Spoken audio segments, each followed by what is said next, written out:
김지은천 박사라든지 어떤 그런 분들이 해석하면 더 좋을 수도 있는데 조금 틀린 게 있어요. 이제 현장하고 약간 좀 틀린 그런 부분들이 있습니다. 부분들이 있는데 사실 이 토종벌이 2010년도 6월, 7월부터 공식적으로 이제 낭충봉합병이 이제 발생이 되고 그 전부터 발생이 됐지만 공식적으로 농식품부에서 조사가 되고 했던 것은 한 6월, 7월 되거든요. 근데 이제 그때 이제 머리에서 이제 쭉 죽으면서 뭐 토종벌에 이제 따라붙은 게 뭐냐면은 토종벌은 병에 약한 벌. 그냥 병하면 토종벌 막 그렇게 됐어요, 일단. 그러니까 어떻게 보면 토종벌이 질병에 굉장히 약한 벌. 뭐 이런 쪽으로 이렇게 많이 흘러갔었거든요. 근데 사실 그렇지가 않아요. 토종벌이 이 병해충에 무진장 강한 벌입니다. 즉 코끼리가 무진장이 힘이 세고 강한 거예요. 근데 오로지 그 생쥐가 토에 들어가면 이게 내려놓았어요. 그것처럼 이 토종벌은 이 병해충이 강해요. 근데 오로지 이 낭충봉합병 요거 하나에만 꼼짝 못하는 겁니다. 이게 토종벌에 한번 보십시오. 되게 우리가 질병하게 되면 이제 병해충하게 되면 질병하고 해충을 얘기했지 않습니까? 그렇죠? 먼저 병을 말씀드려보면 뭐가 있죠? 가장 중요한 게 이제 바이러스병, 그렇죠? 바이러스병에서 봤을 때 토종벌 낭충봉합병 그거란 말이죠. 근데 양봉에도 있어요. 근데 양봉은 큰 문제가 안 돼.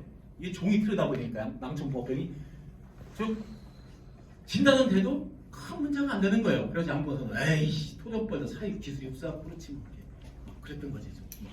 기술이 없어 우리 같이 현대화시키고 개념 같은 걸 해봐. 다 잘 돼. 이제 그러시던 거죠. 근데 완전 다른 거예요, 벌이. 근데 또 뭐가 있습니까? 우리에게 부적병. 이거는 세균성 질병. 올 수 있는 게 부적병 중에서도 미국 부적병, 유럽 부적병, 그죠? 미국 부적병은 양봉에서 왔다고 하게 되면 어떻게 되죠? 다 소화하고 공장도 못 써요. 왜냐하면 그거는 한 번 발병되면은 그 농장에서 그것이 잔류할 수 있는 게 10년, 20년 이상 간다고 합니다. 그렇게 무서워하는 게 미국 부적병이에요. 근데 토종벌에 미국 부적병이 있을까요, 없을까요? 없어요. 병은 있어. 뭐 검사를 하게 되면 나올 때 간혹가 나오긴 나오는데 전혀 증상이 없어요.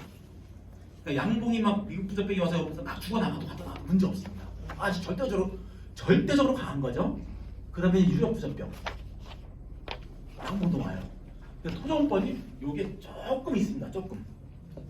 이게 아주 조금 있어요. 그래서 요거는 예방을 안 해도 뭐 7, 80% 문제가 없고 근데 1년에 한두 번, 한 번 정도만 딱 예방을 해줘버리면 그냥 끝도 없어요. 그 정도로 그래도 이제 세균성 질병이라서 그게 약하지만은 아주 그렇게 그 토종벌은 잘 이겨나가죠. 그 다음에 뭐가 있습니까? 우리 얘기하는 백무병, 그죠? 석고병이라고 하죠. 그 석고병에는 보면 그 하얗게 붙는 거 그것이 이제 백목병이라고 하고 또 까맣게 붙는 거 있어요. 그때 석고병이라고 하는데 그것도 같은 종류예요. 즉 진균이라고 진균, 음팡석이란 말이죠. 양봉에는 그거 왔다면은 굉장히 힘들어요. 사실 지금 양봉이 이제 많이 힘들지 않습니까? 많이 힘든데 그 낭충봉합병으로 토종병이 와서 많이 죽기 이전에 이 양봉도 한 번 이런 위기가 왔었어요. 그 원인이 바로 이런 진균성 질병이었던 거거든요. 양봉이 이 석고병 오게 되면 힘들어요, 굉장히. 약은 많이 있어도 석고병 같은 경우에는 제가 해보니까 이 벌이 강하게만 키우면 없어지더라. 그게 왜 그런 거냐면은 석고병은 환경이에요, 환경. 강하다는 얘기는 환경이 바꾸는 거예요, 바뀌어지는 거예요, 좋게. 즉 습이 들차겠죠. 네. 카버가 돼버려 이게 말라. 네. 그런 식이 되는 거란 말이죠. 그래서 그것이 뭐냐면은 양봉에서는 그 환경에서 나고 특히 여왕벌을 교체시켜버려갖고 양봉에서는 그 여왕벌 속에 이제 그 포자가 있습니다. 여왕벌을 교체시켜버려갖고 이제 그걸 이제 해법을 찾은 거거든요. 근데 토종벌은 어떻게 돼요? 없는 게 아니라 있어요. 있는데 크게 피해는 안 봐요. 양봉 같은 경우에는 이 일벌, 네벌에 여기에 다 와요. 근데 토종벌은 일벌, 네벌 중에 거의 안 오고 어디 옵니까? 숯벌 쪽, 숯벌 방에 와요. 숯벌 방에. 숯벌 방에만 거의 오는데 간혹 가다 보시면은 그 저걸 볼 수가 있어요. 뭘 보냐면 꿀을 뜰 때 보면은 숯벌 이 숯벌 그 덮개가 좀 틀리지 않습니까, 그죠? 예. 꼬치씨 같은 게 딱 있어요. 꿀을 뜯다 보면 숯벌집이 나오는데, 그러니까 이제 숯벌 다 출방하고 빈벌집에 꿀을 넣는 거죠. 그 숯벌집이 나오는데, 그 우개가 숯벌 그 출방이 안 하고 있는 게 있어요. 덮개 덮여있는 게 드문드문 가로가 보이는 게 있어요. 그걸 한번 이렇게 뚝 따보면은 그 속에 그 소금빵이 들어있어요. 그게 이제 딱딱하니까 못 빼내면 내부는 거예요. 약간 숯벌방이니까 숯벌방이에요. 근데 어떤 적이 있냐면은 양봉은 그 청소력이 약해요. 토종벌은 청소력이 강해. 그래서 처음에 진균에 감염이 되면 그때부터 이렇게 딱딱할까요? 그렇지가 않아요. 진균에 감염되는 데는 처음부터 딱딱하지가 않아요. 우리 그 가래떡 있죠, 가래떡. 그게 처음부터 딱딱한 게 아니에요. 금방 했을 때는 먹기 좋고 아주 말랑말랑하고 굉장히 좋아요. 근데 그게 이제 뭐냐면 하루 이틀 지나면 이제 묻어버려요. 이게. 양봉은 빨리빨리 청소를 안 하니까 진균에 감염돼서 죽어도 빨리 청소를 안 해. 그냥 다 굳어버려요. 근데 토종벌은 죽으면 감염돼 버리면 굳기 전에 싹 빼서 버려요. 그래서 이 굳는 곳이 잘 안 보여요. 네, 굳는 게. 그래서 문제 뭐냐면 질병에서 이따 이야기를 할 건데 질병에서 이제 가장 중요한 세부적인 진단은 뭐냐면은 애벌레가 빠지냐 번데기가 빠지냐. 번데기라는 것은 머리나 다리 형태가 있는 거. 애벌레는 다리 형태가 없는 거예요. 그것이 빠지냐에 따라서 그걸 딱딱 이병이나 자병이나 갈 수가 있어요. 근데 이 상고병 어디에 올까요 이게요? 애벌레예요, 애벌레. 바로 봉개된 애벌레 정도에서 오는 겁니다. 이게. 봉개된 애벌레. 그러니까 딱 덮으면은 뭐냐면은 하루나 이틀 정도 있어야지만 이제 번데기로 넘어가요. 머리, 가슴, 배 이렇게 분화가 되거든요. 분화가. 근데 딱 덮었을 때는 덮어 있어. 그렇지만 딱 떼어보면은 머리, 가슴, 배가 없어. 그냥 애벌레로 돼 있어요. 그 상태에서 죽어버리는 거예요. 낭충봉합흡입도 마찬가지예요. 그 단계를 넘어가지 못해. 그 단계를 넘어가지 못하고 죽어버려요. 진균도 마찬가지예요. 근데 어떤 특징이에요? 낭충봉합흡병은 숯벌애벌레에 집중을 볼까요? 일벌애벌레 볼까요? 일벌이야. 진균은요? 호정벌에서. 석고병은 어디에 올까요? 숯벌이 좀 있죠. 숯벌방에 집중적으로 오는 겁니다. 그래서 애벌레는 그러니까 뭐가 떨어진다. 처음에는 그거에 뭐가 떨어져 그냥 막 밑에.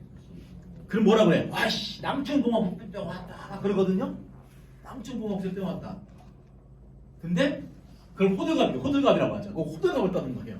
뭐가 떨어진다고 해갖고 낭충봉합병이라고 할 수는 없어요. 뭐가 떨어진다. 즉 애벌레든 번데기든 뭐가 지금 죽어서 나온다.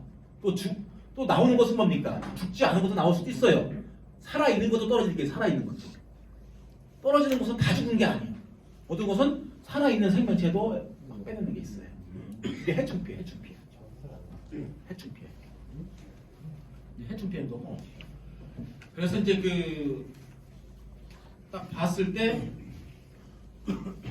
그냥 뭐가 빠진다가 아니라 세세하게 관찰을 하셔야 돼요. 첫 번째 뭐냐? 그 머리나 다리, 가슴, 배, 즉 번데기가 부러지느냐. 근데 머리나 가슴 그런 게 없는, 다리가 없는 완전 애벌레가 떨어지냐. 근데 섞여 떨어지느냐. 그런 걸 봐줘야 돼요. 섞여 떨어지냐? 섞어 떨어지면은 뭐예요? 아, 애벌레에도 문제가 되는구나. 번데기도 문제가 되는구나. 그럼 두 가지 가능성이 있는 거죠. 그래서 무조건 번데기, 애벌레가 아닌 번데기에서만 문제가 된다면 무조건 뭐예요? 뭐든 아니에요, 무조건. 낭충봉합병 무조건 아닌 거고 무조건 진균도 아닌 겁니다, 무조건. 또 부작병도 아닌 거예요. 그래서 이거 네. 낭충봉합병을 제가 이제 막 주대기가 쏟아진 거를 제가 네네. 쫙 관찰을 해보니까 이게 작은 애벌레도 떨어지고 중간도 떨어지고 왕창 떨어지거든요, 하얗게. 네네네. 그러니까 이걸 애벌레라고 하는 거는 네, 애벌레 다리가 없는 거. 다리 없는 것도 나오고 크기가 중요한 게 다리 있는 것도 나오고. 다리 없는 것도 나오고 다리가 다 생겨 있는 것도 나오고 그거는 다 쏟아져요. 합병증이 합병증. 합병증이란 뭐냐면은 해충 피해. 그러니까 다리가 있는 게 나오는 건 해충 피해거든요. 해충 피해하고 애벌레에 오는 질병이 같이 오는 거예요, 같이. 근데 같이 오는데 해충 피해서도 같이 떨어질 수가 있어요. 왜냐하면 그 해충이 번데기만 주로 떨어지는 것이지 애벌레가 아예 안 떨어지는 건 아니에요. 그때 딱 뒤집어갖고 내공을 해봐야 돼요. 그 피해가 어디에서 집중적으로 왔냐, 그거를 봐주면 돼요. 그런 식으로다가. 그래서 지금 이제 설명하기 PPT를 보시기 전에 하여튼 그것만 머릿속에 갖고 계십시오. 하여튼 토종병은 남측보병이 제일 이제 문제인 거고, 근데 그거를 진단하는 게 꼭 벌통 내공을 하지 않고 떨어지는 애벌레 같고 100%는 몰라도 이건 무조건 아니다라는 것이 딱딱 떨어지는 거예요. 그래서 제일 먼저 뭘 봐야 되냐? 다리가 생겼냐 안 생겼냐. 다리가 생겼으면 이거는 낭충동화흡병이 아니고 진균도 아니다. 부적병도 아니다.